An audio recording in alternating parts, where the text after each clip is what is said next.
नमस्ते दोस्तों, MP live study में आपका स्वागत है। प्रीवियस वीडियो में हम लोग 20 तक के क्वेश्चन को सॉल्व कर चुके थे। अब नेक्स्ट क्वेश्चन को सॉल्व करने की कोशिश करते हैं। इसी संख्या में 2 अंक है। यदि अंकों का स्थान बदलने से बनी संख्या को प्रारंभिक संख्या में जोड़ा जाए तो इस प्रकार प्राप्त परिणामी संख्या किस संख्या से अवश्य विभाजित होगी। तो मान लेते हैं हमारे पास 2 अंकों की संख्या है ए बी। तो ए बी को हम ऐसे लिख सकते हैं 10a प्लस बी। यदि इसके अंकों को पलट दिया जाता है तो ये होगी संख्या बी ए। तो इसको ऐसे लिख सकते हैं 10b प्लस ए।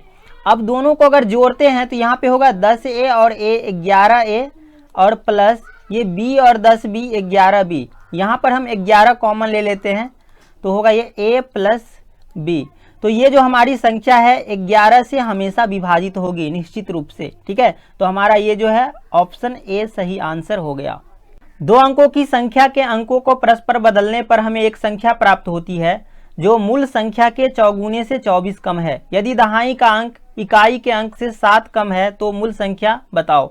यहाँ पे इस क्वेश्चन को हम ऑप्शन से सॉल्व कर सकते हैं। यहाँ पे है दहाई का अंक इकाई के अंक से 7 कम है, तो हम ऑप्शन में देखेंगे कि किसका दहाई का अंक इकाई के अंक से 7 कम है। तो यहाँ पे ऑप्शन ए जो है, यहाँ पे है दहाई के अंक से इकाई का अंक 7 कम। 9 से 2 गया 7, यहाँ पे भी 8 से 1 गया 7। तो ये दोनों है ए और डी। तो ये तो अपना कट गया।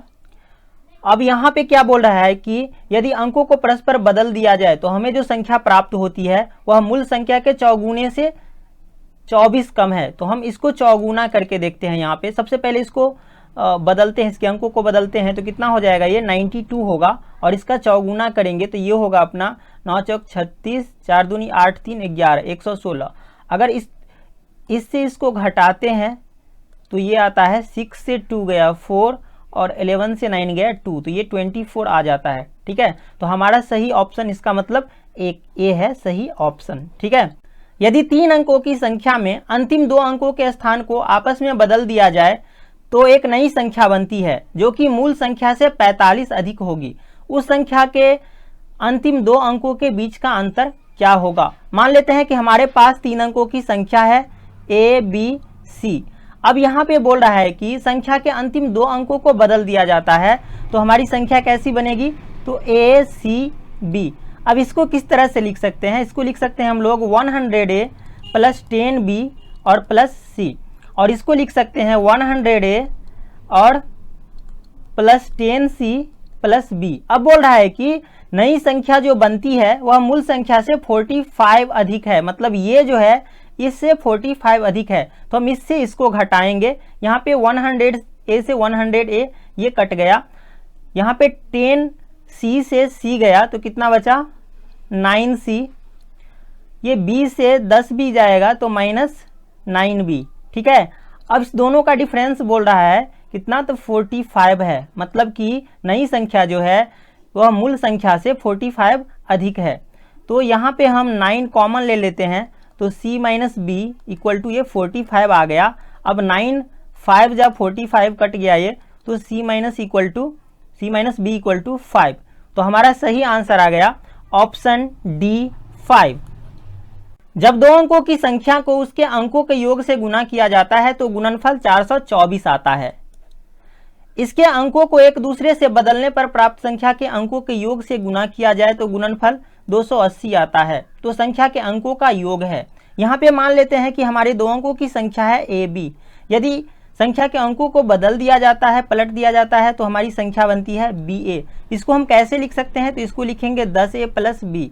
इसको लिख सकते हैं 10b प्लस ए। अब यहाँ पे बोल रहा है कि इस मूल संख्या को यदि संख्या के अंकों के योग से गुना करते हैं, मतलब कि 10a प्लस बी को यदि हम a प्लस अंकों के योग a प्लस बी से गुना करते हैं तो आता है 424। ठीक है, अब यहाँ पे बोल रहा है कि यदि अंकों को बदलने के बाद, अंकों को पलटने के बाद ये जो हमारी संख्या है 10b प्लस ए, इसको यदि a प्लस बी से गुना करते हैं तो कितना आता है 280। ये हमारा फर्स्ट इक्वेशन हो गया और ये हो गया सेकेंड इक्वेशन। यदि हम दोनों को जोड़ते हैं तो यहाँ पे हम a प्लस बी कॉमन ले सकते हैं। a प्लस बी ये हमारा कॉमन हो गया। तो यहाँ पे ये होगा 10a प्लस a मतलब 11a और प्लस यहाँ पे होगा कितना, तो 11a plus 10b 10b 11b बराबर, इसको इधर जोड़ेंगे तो ये 4 होगा, 2 8 10 का 0, 4 2 6 1 7, तो यहाँ पे 704। अब यहाँ पे हम 11 को कॉमन लेकर निकाल सकते हैं, तो ये हो जाएगा 11 इंटू, अब a प्लस बी, इधर भी a प्लस बी बचेगा तो हम इसको लिख सकते हैं a प्लस बी का होल स्क्वायर, और ये होगा 704।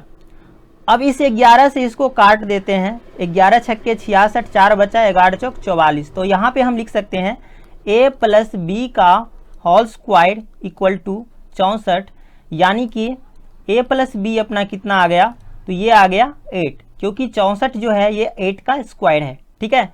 तो a प्लस बी का वैल्यू कितना आ गया 8, तो यहाँ पे हमारा सही आंसर हो जाएगा ऑप्शन सी 8। एक द्विअंकीय संख्या के अंकों को बदलकर यदि उसी संख्या में से घटाया जाए तो 53 प्राप्त हो, ऐसी कितनी संख्या के जोड़े संभव है। तो यहाँ पे हम मान लेते हैं कि 2 अंकों की संख्या है ए बी, और यदि इसके अंकों को बदल दिया जाता है तो हमारी संख्या बनती है बी ए। इसको हम लोग लिख सकते हैं 10a प्लस बी, और इसको लिख सकते हैं 10b प्लस ए। यदि इससे इसको घटाएंगे तो ये होगा 10 से a गया तो यहाँ पे 9a, और b से 10b गया तो माइनस 9b। अब घटा के कितना आ जाता है, तो 53। अब यहाँ पे हम 9 जो है कॉमन ले लेते हैं, 9 into a minus b equal to यहाँ पे आ रहा है 53, ठीक है। अब यहाँ पे a माइनस बी जो है, a माइनस बी का डिफरेंस ये 53/9 क्या संभव हो सकता है, क्योंकि ये दोनों डिजिट है, ठीक है। यदि किसी डिजिट से हम डिजिट को घटाते हैं तो आंसर जो है डिजिट ही आता है, ठीक है। अगर डिजिट से डिजिट को घटाएंगे तो डिजिट ही आएगा, लेकिन यहाँ पे ये जो है भिन्न है हमारा, ठीक है, फ्रैक्शन है, तो ये गलत हो जाएगा, ठीक है। तो यहाँ पे कोई भी जोड़ा संभव नहीं होगा, ऑप्शन डी हमारा सही आंसर होगा। एक 3 अंकों की संख्या जो 10 से विभाजित है के अंक अवरोही क्रम में है। अंकों के स्थान को बदलकर एक नई 3 अंकों की संख्या का निर्माण इस तरह से किया जाता है कि नया नंबर भी 10 से विभाज्य हो। मूल संख्या और नई संख्या के बीच का अंतर 40 से विभाजित है, तो ऐसी कितनी संख्या इन सभी स्थितियों को संतुष्ट करेगी। तो यहाँ पे मान लेते हैं कि हमारे पास 3 अंकों की संख्या है a b 0। यहाँ पे 0 इसलिए लिया क्योंकि हमारी ये जो संख्या है 10 से विभाजित है, तो यहाँ पे यूनिट डिजिट 0 लेना ही पड़ेगा, ठीक है। अब क्या किया जाता है, तो अब यहाँ पे बोल रहा है कि अंक अवरोही क्रम में है, मतलब कि a जो है b से बड़ा है, ठीक है। अब यहाँ पे बोल रहा है कि अंकों का स्थान को बदलकर एक नई 3 अंकों की संख्या का निर्माण किया जाता है, तो हम अंकों को बदल के एक नई 3 अंकों की संख्या का निर्माण करते हैं। लेकिन इसमें क्या है, इसमें भी नया नंबर भी 10 से विभाज्य है, मतलब कि हम जो इसके अंकों को बदल कर नंबर बनाएंगे तो यहाँ ये भी 10 से विभाजित होना चाहिए। तो कैसे बदलेंगे इसको, तो यहाँ पे b लिखते हैं, फिर a और फिर 0, यहाँ पे 0, फिर यूनिट प्लेस 0 क्यों लिया, क्योंकि ये भी 10 से विभाजित है, ठीक है। अब बोल रहा है कि मूल संख्या और नई संख्या के बीच का अंतर 40 से विभाजित है। यदि इसको हम लिखे संख्या के रूप में तो क्या होगा ये, तो ये होगा अपना 100a प्लस 10b और प्लस 0, तो इसको लिख के कोई फ़ायदा नहीं होगा यहाँ पे। फिर इसको लिखेंगे तो ये होगा 100b प्लस 10a।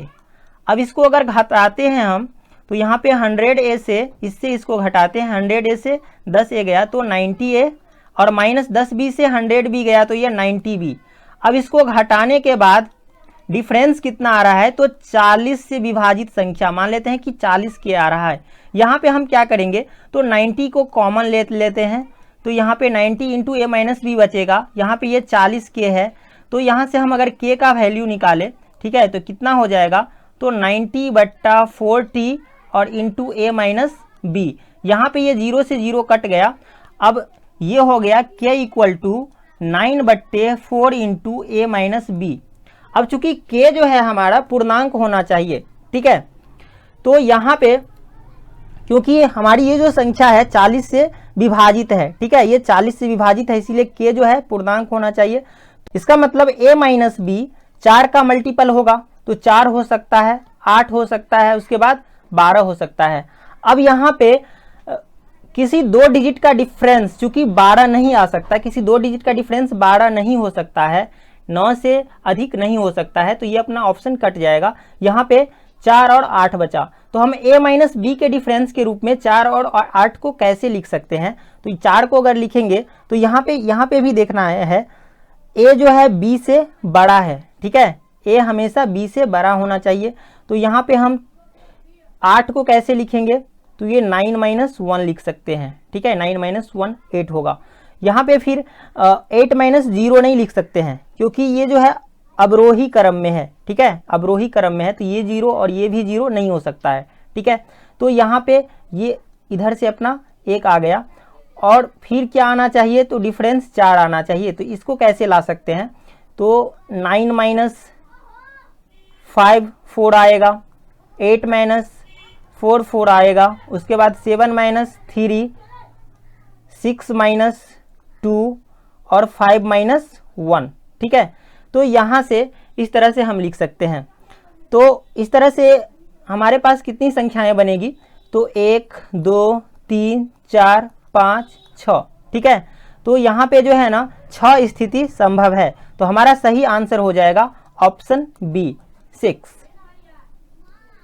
3 अंकों की संख्या जिसके तीनों अंक अलग अलग है 7 से भाज्य है। यदि इस संख्या के अंकों को बदल दिया जाए तो वह भी 7 से भाज्य होगी। इस प्रकार की कितनी संख्या संभव है। तो मान लेते हैं हमारे पास 3 अंकों की संख्या है a b c जिसके अंक अलग अलग है।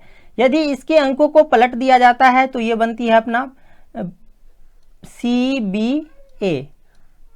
इस संख्या को हम कैसे लिख सकते हैं, तो इसको लिख सकते हैं 100a plus 10b plus c, और ये चूंकि 7 से विभाजित है इसीलिए हम इक्वल में लिख सकते हैं 7m, जहाँ पे m जो है पूर्णांक है। चूंकि यह संख्या 7 से विभाजित होगी तो हम यहाँ पे 7m लिख सकते हैं, ठीक है, जहाँ पे m क्या है, तो एक पूर्णांक। अब यहाँ पे CBO को कैसे लिख सकते हैं, तो ये होगा अपना 100c plus 10b plus a। अब ये भी 7 से विभाजित है तो यहाँ पे हम लिख देते हैं 7n, ठीक है, जहाँ n भी एक पूर्णांक है। अब हम इसको समीकरण फर्स्ट मान लेते हैं और इसको समीकरण सेकंड। अब यहाँ से फर्स्ट से सेकंड को घटाते हैं तो ये माइनस, फिर ये माइनस हो जाएगा, ये माइनस, ये भी माइनस, ठीक है। अब यहाँ पे 100a से a गया तो 99a, ये 10b कट गया, c से 100c घटा तो 99c इक्वल में आ जाएगा 7 इंटू m माइनस n, ठीक है। यहाँ पे 99 हम कॉमन ले लेते हैं तो ये होता a माइनस सी, तो ये होगा 7m माइनस n, ये a है। अब यहाँ पे अगर 99 को हम फैक्टराइज करते हैं तो इसका कोई भी फैक्टर 7 नहीं आता है। इसका मतलब a माइनस सी जो है यह 7 का मल्टीपल है, तो ये a माइनस सी का वैल्यू हो सकता है या तो 7 होगा या 14 होगा या 21 होगा, जो कुछ भी। लेकिन यहाँ पे हमें पता है कि किसी भी 2 डिजिट का डिफरेंस 9 से अधिक नहीं हो सकता है, ठीक है। तो यहाँ पे ये 14 और ये 21 कट जाएगा। अब तो हमारे पास सिर्फ एक ही ऑप्शन बचा, a minus c equal to 7, ठीक है।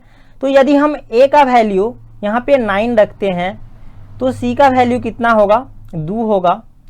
अगर हम a का वैल्यू 8 रखते हैं तो c का वैल्यू कितना होगा, तो ये होगा 1, क्योंकि 9 से 2 घटेगा तो 7 आएगा, फिर 8 से 1 घटेगा तो 7 आएगा, ठीक है।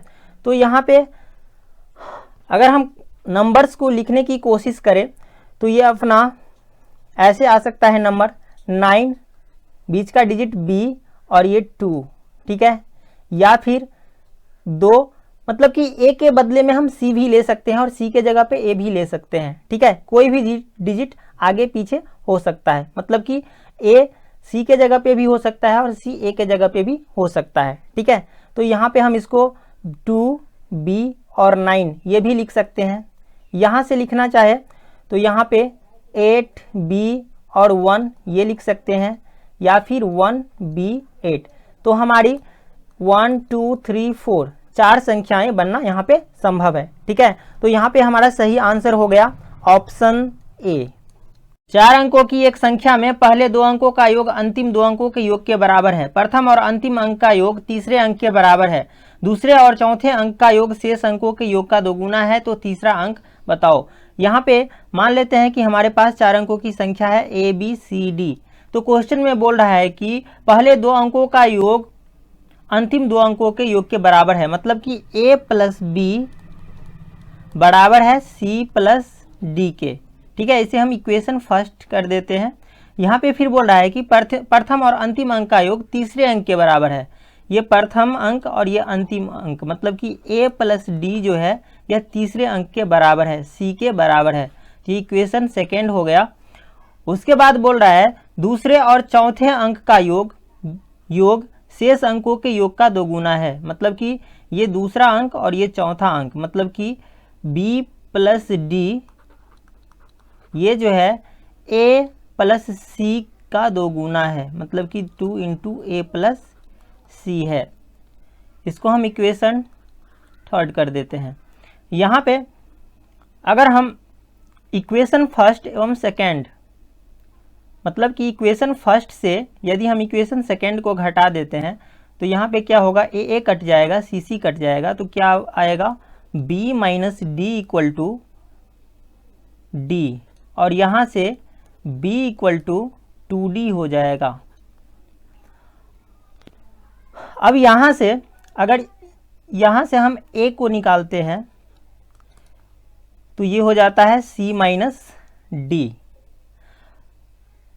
अब ये a equal to c minus d और b इक्वल टू 2d हम थर्ड इक्वेशन में रख देते हैं यहाँ पे, तो ये हो जाएगा b का वैल्यू 2d और प्लस ये d equal to 2 into a का वैल्यू c माइनस डी और प्लस ये c। अब इसे सॉल्व करते हैं तो ये कितना होगा, 2d और d ये 3d हो गया, इक्वल टू यहाँ पे ये c और c 2c को 2 से गुना करेंगे तो 4c और माइनस 2d। अब d इधर आ जाएगा यहाँ पे, तो ये हो जाएगा 3d और 2d 5d और इधर 4c। अगर यहाँ से हम c का वैल्यू निकालें तो कितना हो जाएगा 5d/4। ठीक है, अब यहाँ पे c का वैल्यू 5d/4 आया, और चूंकि c एक डिजिट है तो यह तभी संभव है जब d 4 से कट जाए, मतलब कि d 4 का मल्टीपल हो। तो 4 का मल्टीपल क्या हो सकता है, d का वैल्यू क्या हो सकता है, तो 4 हो सकता है, 8 हो सकता है, 12 हो सकता है। ठीक है, लेकिन कोई भी डिजिट 2 अंक का नहीं हो सकता है। ठीक है, तो ये अपना ऑप्शन कट जाएगा। अब यहाँ पे 4 है और 8 है, तो यहाँ पे बोला गया, यहाँ पे है अपना b equal to 2d, b equal to 2d। अगर हम d 8 ले लेते हैं तो फिर b हो जाएगा 16, और b भी एक डिजिट है, लेकिन डिजिट 2 अंक का नहीं होता है। ठीक है, तो यहाँ पे ये भी ऑप्शन गलत हो जाएगा, तो 4 बचेगा। d का वैल्यू कितना होगा, 4, तो d हो गया 4। अब यहाँ से अगर d 4 हो गया तो यहाँ से हम c भी निकाल सकते हैं। ठीक है, तो c कितना हो जाएगा, तो ये हो जाएगा, अगर यहाँ पे हम 4 रख देते हैं, यहाँ पे 4 रख देते हैं तो 4 4 कट गया, d इक्वल टू कितना हो गया 5। तो यहाँ पे सही आंसर हो जाएगा ऑप्शन ए 5। मान लीजिए x एक 4 अंकों का धनात्मक पूर्णांक है, जैसे कि x का इकाई अंक अभाज्य है, x के सभी अंकों का गुणनफल भी अभाज्य है, ऐसे कितने पूर्णांक संभव है। तो मान लेते हैं कि हमारी 4 अंकों की संख्या x है, a b c d। अब यहाँ पे क्वेश्चन में बोल रहा है कि x का इकाई अंक d जो है अभाज्य है, और यदि हम a b c d को गुना करते हैं तो भी अभाज्य संख्या प्राप्त होती है। तो हम a b c d क्या क्या मान सकते हैं, तो यहाँ पे a b c हम 1 मान लेते हैं तीनों को। ठीक है, और d चूंकि अभाज्य संख्या है तो यहाँ पे हम 2 मान लेते हैं। ठीक है, अब ये तो 2 अभाज्य संख्या है हमारा यूनिट डिजिट, अब इसको अगर गुना करें तो ये भी 2 होगा। ठीक है, तो ये हमारी अभाज्य संख्या हो जाएगी। ठीक है, अब यहाँ पे फिर हम लिखेंगे 1 1 1 3। अब 3 तो अभाज्य संख्या है, अगर इसको गुना करेंगे तो भी 3 ही प्राप्त होगा जो अभाज्य संख्या है। ठीक है, 1 1 1 5 ले सकते हैं, और 1 1 1 7। अब इसके बाद तो अभाज्य संख्या आता है 11, अगर हम यहाँ पे 11 देंगे तो ये हो जाएगा 1 1 1 और फिर 11, 5 अंकों की संख्या बन जाती है। तो 4 अंकों की इतनी ही संख्याएं संभव है जिसका इकाई अंक x अभाज्य संख्या तथा x के सभी अंकों का गुणनफल भी अभाज्य हो। ये तो होगा नहीं, तो 4 ही संख्या संभव है। ठीक है, तो हमारा सही आंसर हो जाएगा ऑप्शन ए। यदि हमें दो अंकों की संख्या को उसी संख्या को पलटने से प्राप्त संख्या से भाग देने पर 4 भागफल तथा 3 शेषफल के रूप में प्राप्त होता है, हम उसी संख्या को उसके अंकों के योग से विभाजित करते हैं तो भागफल 8 तथा शेषफल 7 प्राप्त होता है, तो संख्या के अंकों का गुणनफल बताओ। तो यहाँ पे मान लेते हैं कि हमारी दो अंकों की संख्या है ए बी, अगर इसके अंकों को पलट दिया जाता है तो ये हो जाएगा बी ए। इसको कैसे लिख सकते हैं, तो ये इसको लिख सकते हैं 10a प्लस बी और इसको लिख सकते हैं 10b प्लस ए। अब बोल रहा है कि यदि हम इससे इसमें भाग देते हैं तो हमारा भागफल 4 और शेषफल 3 प्राप्त होता है। तो इसमें हम भाग देते हैं इससे, तो ये हमारा हो गया भाज्य, ये हो गया भाजक, ये भागफल और ये शेषफल। ठीक है, तो हम भाज्य बराबर मतलब कि 10a प्लस बी बराबर भाजक गुने भागफल मतलब कि 10 चौका 40b और प्लस 4a और प्लस शेष लिख सकते हैं यहाँ पे। तो ये हो जाएगा हमारा समीकरण फर्स्ट। फिर अब इसी संख्या में 10a प्लस बी में संख्या के अंकों के योग से भी भाग दिया जाता है। ठीक है, मतलब a प्लस बी से भाग दिया जाता है। तो ये तो अपना भाज्य है, ये हो जाएगा भाजक, फिर ये भागफल और ये शेषफल। तो भाज्य बराबर क्या होता है, भाजक गुने भागफल, मतलब इस दोनों को गुना करेंगे तो कितना होगा 8a प्लस 8b और ये शेषफल कितना है 7। ये समीकरण सेकेंड। अब हम समीकरण फर्स्ट से सेकेंड को यदि घटाते हैं तो ये तो अपना कट जाएगा, ये प्लस है तो ये माइनस हो जाएगा, फिर ये प्लस है तो ये माइनस हो जाएगा। ठीक है, ये प्लस घटा रहे हैं तो प्लस है तो प्लस को माइनस में चेंज करेंगे, इस प्लस को माइनस में चेंज करेंगे, प्लस है माइनस हो जाएगा, फिर प्लस है माइनस, फिर ये माइनस। ठीक है, अब ये 10 से कट गया, बी भी कट गया, तो हमारा लेफ्ट साइड जो है इधर यहाँ पे बचेगा 0 इक्वल, इधर बचेगा 40b से 8b गया तो ये हो गया 32b और यहाँ पे 4a से 8a गया तो ये हो जाएगा माइनस 4a और यहाँ पे 3 से 7 गया तो माइनस 4।